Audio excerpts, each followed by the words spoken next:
15 फरवरी 2019 जमीन से हजारों किलोमीटर ऊपर अंतरिक्ष में भारत की थर्ड आई रॉ की एक हाई रिजोल्यूशन स्पाइस सैटेलाइट अपनी ऑर्बिट में घूम रही थी। अचानक एक एन्क्रिप्टेड कमांड अपलोड होती है। सैटेलाइट अपने पुराने पाथ से हटती है और उसका फोकस पाकिस्तान के खैबर पख्तूनख्वा इलाके के एक सुनसान पहाड़ी इलाके पर लॉक हो जाता है। यह जगह थी बालाकोट। नीचे जमीन पर भी कुछ अजीब हो रहा था। पठानी सूट पहने, चेहरे पर गमछा लपेटे दो आदमी इस पहाड़ी कैंप के इर्द गिर्द घूम रहे थे। ये आम पठान नहीं थे, ये रॉ के एजेंट थे। इन एजेंट्स ने जो देखा उसने उनके भी रोंगटे खड़े कर दिए। ये कोई मामूली कैंप नहीं था, ये एक किला था जिसे जंगलों के बीच छुपाया गया था। यहां ट्रेनिंग चल रही थी। 500 से ज्यादा आतंकवादी जिहाद की तैयारी कर रहे थे। इंटेलिजेंस रिपोर्ट्स के मुताबिक ये वही जगह थी जहां कभी अजमल कसाब जैसे दरिंदों को ट्रेन किया गया था। और सबसे खौफनाक खबर यह थी कि आने वाले कुछ ही दिनों में 300 नए रिक्रूट्स यहां पहुंचने वाले थे। रॉ एजेंट्स ने अपनी जान की बाजी लगाकर उस कैंप की चप्पे चप्पे की तस्वीरें ली। ये तस्वीरें और ग्राउंड इंटेल नई दिल्ली के रॉ हेडक्वार्टर में पहुंची। रॉ चीफ अनिल धस्माना समझ गए कि अगर इसे अभी नहीं रोका गया तो तबाही मचना तय था। इस इंटेल के मिलते ही भारत के इतिहास का सबसे बड़ा और सबसे खतरनाक कोवर्ट ऑपरेशन शुरू होने वाला था। यह था ऑपरेशन बंदर। 14 फरवरी 2019 भारत के इतिहास में यह दिन ब्लैक डे के नाम से दर्ज है। जम्मू श्रीनगर नेशनल हाईवे 44, दोपहर का वक्त, सीआरपीएफ का काफिला जिसमें 78 गाड़ियां शामिल थीं, अपने रास्ते पर आगे बढ़ रहा था। इन ट्रकों में बैठे थे हमारे 2500 जवान। उन्हें अंदाजा भी नहीं था कि अगले ही पल उनकी दुनिया हमेशा के लिए अंधेरे में डूबने वाली है। काफिला अभी 15 मिनट ही चला था कि एक कनेक्टिंग रोड से एक गाड़ी हाईवे पर आती है। यह गाड़ी नॉर्मल नहीं थी, इसमें 300 किलो RDX भरा हुआ था। सीआरपीएफ के ड्राइवर कुछ समझ पाते उससे पहले ही उस गाड़ी के ड्राइवर ने अपनी गाड़ी काफिले के एक बस से टकरा दी। एक तेज धमाका हुआ, इतना तेज कि कई किलोमीटर दूर तक जमीन हिल गई। आग का एक गुब्बारा आसमान में उठा और देखते ही देखते हमारे 40 बहादुर जवान वीर गति को प्राप्त हो गए। इस कायराना हमले की जिम्मेदारी ली पाकिस्तान में बैठे आतंकी संगठन जैश-ए-मोहम्मद ने। उसका लीडर मसूद अजहर, जो बहावलपुर में बैठकर भारत की तबाही के सपने देख रहा था, उसने सोचा था कि भारत हमेशा की तरह कड़ी निंदा करेगा, डोजियर देगा और चुप हो जाएगा। लेकिन वो भूल गया था कि ये 2019 का भारत है।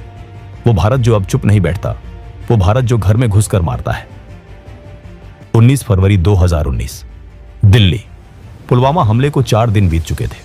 रॉ चीफ अनिल धस्माना सीधा प्रधानमंत्री नरेंद्र मोदी के रेजिडेंस पर पहुंचते हैं। मीटिंग रूम में पीएम मोदी के अलावा national security advisor Ajit Doval, defence minister और तीनों सेनाओं के प्रमुख मौजूद थे। पीएम मोदी की आंखों में वो दर्द था जो हर हिंदुस्तानी महसूस कर रहा था।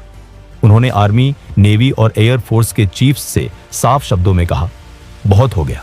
हर बार हम सब्र करते हैं और वो इसे हमारी कमजोरी समझते हैं। इस बार मुझे एक्शन चाहिए। तभी रॉ चीफ धस्माना ने प्रोजेक्टर पर बालाकोट कैंप की हाई रिजोल्यूशन सैटेलाइट इमेजेस दिखाई और कहा, सर, यह जैश का सबसे बड़ा ट्रेनिंग कैंप है। यहां मसूद अजहर का भाई और टॉप कमांडर्स मौजूद हैं। अगर हमने इसे हिट किया तो जैश को रिकवर होने में 10 साल लग जाएंगे। आर्मी चीफ ने कहा, सर, हमने उरी के बाद सर्जिकल स्ट्राइक की थी जमीन के रास्ते, लेकिन इस बार दुश्मन सतर्क है, पूरा बॉर्डर हाई अलर्ट पर है।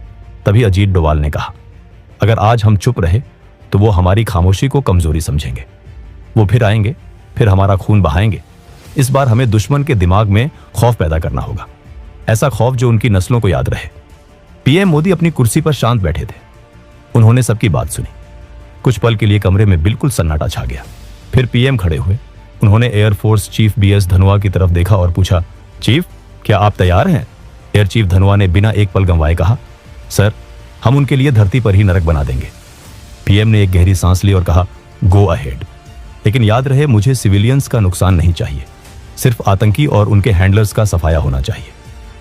इस एक डिसीजन ने ऑपरेशन को हरी झंडी दे दी थी। इस ऑपरेशन का नाम था ऑपरेशन बंदर। बंदर क्यों? क्योंकि रामायण में लंका को जलाने का काम हनुमान जी ने किया था और आज रात IAF की वानर सेना आतंकियों की लंका जलाने निकली थी। रॉ को काम पर लगाया गया। उन्हें ढूंढना था एक ऐसा टारगेट जो पाकिस्तान आर्मी का ना हो, लेकिन आतंकियों का हो। एक ऐसा टारगेट जहां सिविलियंस ना मरे, लेकिन टेरर का इंफ्रास्ट्रक्चर तबाह हो जाए। रॉ की इंटेलिजेंस फाइल से एक नाम निकल कर आया, जावा टॉप बालाकोट। खैबर पख्तूनख्वा के घने जंगलों में एक पहाड़ी के ऊपर जैश ए मोहम्मद का सबसे बड़ा ट्रेनिंग कैंप। वहां मसूद अजहर के भाई और टॉप कमांडर्स की मौजूदगी की खबर थी। यह LOC से 70 किलोमीटर दूर था। वहां तक पहुंचने का मतलब था पाकिस्तान के पूरे एयर डिफेंस सिस्टम को भेदना। पाकिस्तान को डर था कि भारत फिर से सर्जिकल स्ट्राइक करेगा, इसलिए उन्होंने अपनी पूरी फौज बॉर्डर पर लगा रखी थी। उन्हें सपने में भी अंदाजा नहीं था कि भारत इस बार जमीन से नहीं, आसमान से मौत बरसाएगा। प्लान सेट था, अब बारी थी एग्जीक्यूशन की। 20 से 24 फरवरी तक बेंगलोर में होने वाले एरो इंडिया शो को कैंसिल नहीं किया गया। दुनिया को दिखाने के लिए एयरफोर्स चीफ और बड़े ऑफिसर्स वहां पार्टियां अटेंड कर रहे थे, स्पीच दे रहे थे। मीडिया को लगा कि भारत शायद डिप्लोमेटिक प्रेशर बनाएगा, लेकिन असली एक्शन चल रहा था ग्वालियर एयरबेस पर। ग्वालियर में मिराज 2000 जेट्स का स्क्वाड्रन मौजूद था। अचानक ग्वालियर बेस को सील कर दिया गया। बहाना बनाया गया कि वहां कोई रूटीन इंस्पेक्शन है। पायलट्स को मोबाइल फोन यूज करने की मनाही थी। उन्हें अपनी फैमिलीज को भी बताने की इजाजत नहीं थी कि वो कहां जा रहे हैं। साथ ही कश्मीर और राजस्थान बॉर्डर पर IAF ने अपने जेट्स को लगातार उड़ाना शुरू कर दिया। रोज रात को जेट्स उड़ते, बॉर्डर के पास जाते और वापस आ जाते। ये एक साइकोलॉजिकल गेम था। पाकिस्तान के रडार ऑपरेटर्स रोज ये देखते और सोचते कि शायद ये नॉर्मल पेट्रोलिंग है। धीरे धीरे उनकी सतर्कता कम होने लगी। वो इस पैटर्न के आदी हो गए। ISI के एजेंट्स जो भारत में फैले हुए थे, वो भी कंफ्यूज थे। कोई सॉलिड इंटेल नहीं मिल रही थी। पायलट्स को क्रिस्टल मेज मिसाइल्स और स्पाइस 2000 बम्स के साथ ट्रेन किया गया। पायलट्स को क्रिस्टल मेज मिसाइल्स और स्पाइस 2000 बॉम्ब्स के साथ ट्रेन किया गया। स्पाइस 2000 एक ऐसा बॉम्ब जो बिल्डिंग की छत में छेद करता है, अंदर घुसता है और फिर फटता है, ताकि बाहर का ढांचा खड़ा रहे लेकिन अंदर सब कुछ राख हो जाए। 26 फरवरी 2019 रात के 3 बज रहे थे। मौसम खराब था, बादल घने थे और बारिश हो रही थी। एयरफोर्स चीफ धनुआ दिल्ली के वॉर रूम में बैठे थे। उनके मन में एक ही डर था, क्या मौसम की वजह से मिशन कैंसिल करना पड़ेगा? लेकिन किस्मत भी बहादुरों का साथ देती है। बारिश रुक गई और कमांड मिलती है, टेक ऑफ। सबसे पहले IAF ने कुछ जहाजों को बहावलपुर और लाहौर की तरफ भेजा। पाकिस्तानी रडार ऑपरेटर्स पैनिक में आ गए। उन्हें लगा इंडिया लाहौर पर अटैक करने वाला है। पाकिस्तान एयरफोर्स ने अपने जेट्स साउथ की तरफ भेज दिए। दुश्मन का ध्यान बढ़ते ही मिराज 2000 का मेन पैकेज चुपचाप नॉर्थ से हिमालयन वैलीज में नीचे उड़ते हुए बालाकोट की तरफ बढ़ा। ये टेरेन मास्किंग टेक्निक थी, पहाड़ों की आड़ में उड़ना ताकि रडार पकड़ ना सके।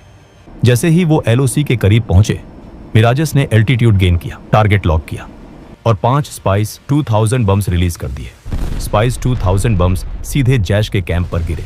एक के बाद एक 5 धमाके हुए। जो आतंकी अपने बिस्तरों में सो रहे थे, जो सपने देख रहे थे भारत को बर्बाद करने के, वो नींद में ही मौत की गोद में चले गए। पायलट्स ने कोड वर्ड बोला, बंदर मारा गया और वापस इंडियन एयर स्पेस में लौट आए। यूसुफ अजहर, मसूद अजहर का साला, जो उस कैंप को चला रहा था, वो भी उसी मलबे में ढेर हो गया। उस रात वहां 300 से ज्यादा आतंकी मारे गए। PM मोदी, जो रात भर जाग रहे थे, उन तक खबर पहुंची। उनके चेहरे पर एक मुस्कान थी। 40 जवानों का बदला ले लिया गया था।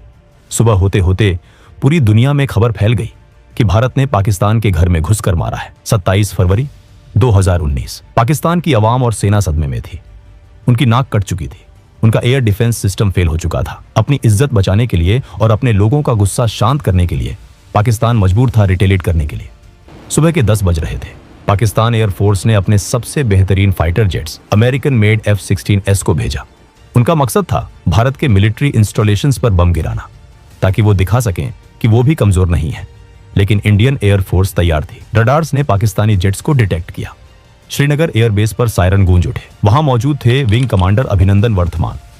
उन्होंने बिना वक्त गंवाए अपने MiG-21 बाइसन में उड़ान भरी। अब जरा सोचिए, कहां F-16 जो दुनिया का सबसे एडवांस्ड 4th जनरेशन फाइटर है, और कहां MiG-21 जो 1960 का पुराना जहाज है। यह मुकाबला बराबरी का नहीं था। पाकिस्तानी जेट्स ने हमारे आर्मी कैंप्स के पास बम गिराए, लेकिन वो टारगेट मिस कर गए क्योंकि हमारे पायलट्स ने उन्हें एंगेज कर लिया था। अभिनंदन ने देखा कि एक पाकिस्तानी F-16 वापस भाग रहा है। उन्होंने उसका पीछा किया। अभिनंदन ने R-73 मिसाइल फायर की। मिसाइल सीधे जाकर F-16 को लगी और F-16 नीचे गिरने लगा। इतिहास में पहली बार किसी MiG-21 ने F-16 को मार गिराया था। ये एक चमत्कार से कम नहीं था। विंग कमांडर अभिनंदन ने देखा कि एक पाकिस्तानी जेट वापस भाग रहा है। लेकिन अभिनंदन उस जेट के पीछे LOC क्रॉस कर गए। वो अब दुश्मन के इलाके में थे। वहां से एक पाकिस्तानी मिसाइल आई और अभिनंदन के जेट को हिट कर गई। अभिनंदन तुरंत इजेक्ट करते हैं। वो पैराशूट से नीचे उतरते हैं। जैसे ही अभिनंदन जमीन पर गिरे, उन्हें एहसास हो गया कि वो पाकिस्तान में है। गांव के लोग उनकी तरफ दौड़े, हाथ में पत्थर और डंडे लेकर। अभिनंदन घबराए नहीं। उन्होंने भागने की कोशिश नहीं की, ना ही गिड़गिड़ाए। उन्होंने अपनी पिस्टल निकाली, हवा में फायर किया ताकि भीड़ दूर रहे, और अपने पास मौजूद सीक्रेट डॉक्यूमेंट्स को चबाना शुरू कर दिया ताकि दुश्मन के हाथ कोई सेंसिटिव जानकारी ना लगे। कुछ ही देर में पाकिस्तानी आर्मी वहां पहुंच गई और उन्हें कैप्चर कर लिया। पाकिस्तानी आर्मी के ऑफिसर्स ने अभिनंदन से सवाल पूछे, तुम्हारा मिशन क्या था, कौन सा जेट उड़ा रहे थे? लेकिन अभिनंदन ने शान से जवाब दिया, I am not supposed to tell you that. वहीं नई दिल्ली में PM मोदी ने हाई लेवल मीटिंग बुलाई। उनका संदेश साफ था, हमें हमारा पायलट वापस चाहिए, बिना किसी शर्त के और तुरंत। रॉ चीफ और NSA डोवाल ने अपनी चैनल्स एक्टिवेट की। उस रात भारत ने अपनी 9 मिसाइल्स को पाकिस्तान की तरफ एम कर दिया था। पृथ्वी और Agni missiles ready to fire mode में थी। इंडियन इंटेलिजेंस ने ISI चीफ को एक क्लियर मैसेज भेजा, अगर अभिनंदन को एक खरोंच भी आई तो हम पाकिस्तान का नक्शा बदल देंगे। ये मैसेज सुनते ही इस्लामाबाद में हाहाकार मच गया। पाकिस्तान के पार्लियामेंट में वहां के फॉरेन मिनिस्टर शाह महमूद कुरैशी के पांव कांप रहे थे। कुरैशी ने पार्लियामेंट में कहा, खुदा का वास्ता है, अभिनंदन को वापस भेज दो, वरना रात 9 बजे इंडिया अटैक कर देगा। 27 फरवरी की रात को US secretary of state Mike Pompeo को Indian foreign minister Sushma Swaraj का एक अर्जेंट कॉल आया। उन्होंने पोम्पियो से कहा, हमारे पास पक्की खबर है, पाकिस्तान अपनी न्यूक्लियर मिसाइल्स प्रिपेयर कर रहा है हमारे ऊपर हमला करने के लिए, और अगर उन्होंने ऐसा सोचा भी तो हम चुप नहीं बैठेंगे, हम भी तैयार हैं। अमेरिका, सऊदी अरब, UAE सबने पाकिस्तान पर प्रेशर डाला कि सिचुएशन को ठंडा करो और पायलट को वापस करो। साथ ही साथ इंडिया ने अपना रुख साफ कर दिया था, अगर हमारे पायलट को एक खरोंच भी आई तो बालाकोट तो बस ट्रेलर था, पिक्चर अभी बाकी है। इंडिया ने अपने नेवी शिप्स को कराची की तरफ मूव करना शुरू कर दिया था। मोदी सरकार ने क्लियर कर दिया था, नो नेगोशिएशन, पायलट वापस चाहिए बिना शर्त के। प्रेशर काम कर गया। 28 फरवरी को पाकिस्तान के PM इमरान खान ने पार्लियामेंट में खड़े होकर अनाउंस किया कि वो पीस जेस्चर के तौर पर अभिनंदन को रिहा कर रहे हैं। सच्चाई ये थी कि ये पीस जेस्चर नहीं, बल्कि डर था भारत की ताकत का। 1 मार्च 2019, वाघा बॉर्डर, हजारों लोग तिरंगा लिए खड़े थे। शाम का वक्त था जब विंग कमांडर अभिनंदन ने वो गेट क्रॉस किया। उनकी मूंछों का स्टाइल एक नेशनल सिंबल बन गया था। हमने दुश्मन के घर में घुसकर मारा भी और अपने बंदे को सुरक्षित वापस भी ले आए। बालाकोट एयर स्ट्राइक सिर्फ एक मिलिट्री ऑपरेशन नहीं था, ये एक स्टेटमेंट था, एक डिक्लेरेशन था न्यू इंडिया का। दोस्तों, अगर आपको वीडियो पसंद आई हो तो एक लाइक जरूर करें, और अगर आप ऐसी ही और इंटरेस्टिंग वीडियो देखना चाहते हैं तो चैनल को सब्सक्राइब करना बिल्कुल ना भूलें। मिलते हैं अगले वीडियो में, तब तक के लिए जय हिंद, जय भारत।